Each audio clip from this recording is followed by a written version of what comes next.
Nasasayangan ang mismong ICI sa mga mailalakad sana ni dating DPWH Undersecretary Catalina Cabral kaugnay ng flood control scandal. Bago pa pumanaw, naipunto na ng ilan na may kapangyarihan siyang magpasok ng mga proyekto ng mga mambabata sa budget. Ang sinasabing may hawak ng missing piece sa issue na wala na ngayon. Kilalanin pa sa pagtutok ni Joseph Morong. Isa sa mga nasa sentro ng investigasyon sa multi-billion corruption sa flood control projects ng Department of Public Works and Highways, si dating Undersecretary Catalina Cabral. Kaya na makumpirmang patay na ito kagabi, agad na naglabas ng utos ng ombudsman sa mga pulis kunin at i-preserve ang cellphone at lahat ng gadget ni Cabral. Mahigit 40 taong nanilbihan si Cabral sa DPWH sa siyang kauna-unahang babaeng rank and file employee sa kasaysayan ng DPWH na naging Undersecretary. Meron siyang 2 doctoral degrees mula sa University of the Philippines at mga master's degree at certificate mula sa mga sikat na universidad sa mundo. Sa testimonya ng kasamahan niyang si dating DPWH Undersecretary Roberto Bernardo, si Cabral daw ang namahala sa pamamahagi ng allocable funds o pondo na inilalaan sa budget para sa mga proyekto ng mga mambabatas.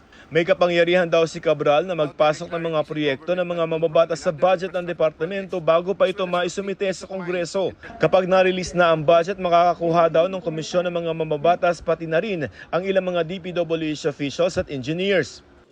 Yusek Cabral would tell me that she would communicate and meet legislators to inform them of the amount of their allocations and ask them for titles of projects that they want to include in the DPWH budget.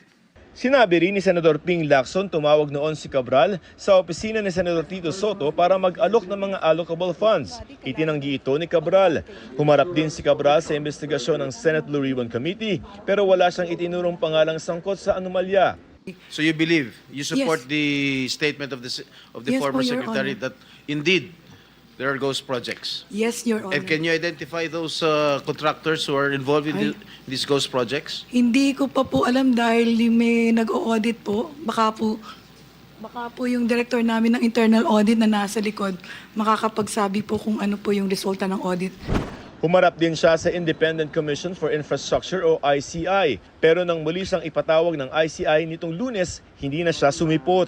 Sa dami ng posibleng alam ni dating DPWH Undersecretary Catalina Cabral, maapektuhan kaya ng kanyang pagkamatay ang mga kaso ng gobyerno laban sa mga nasa likod ng mga maanumalyang flood control projects.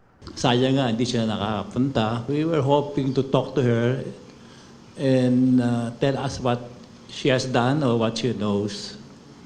Sana, parang confession sana, but hindi siya sumipot sa amin kasi we felt na she can still change. It makes the work a bit more difficult now than it was before kasi you don't have the person who may be a source of information, no, implicating other individuals.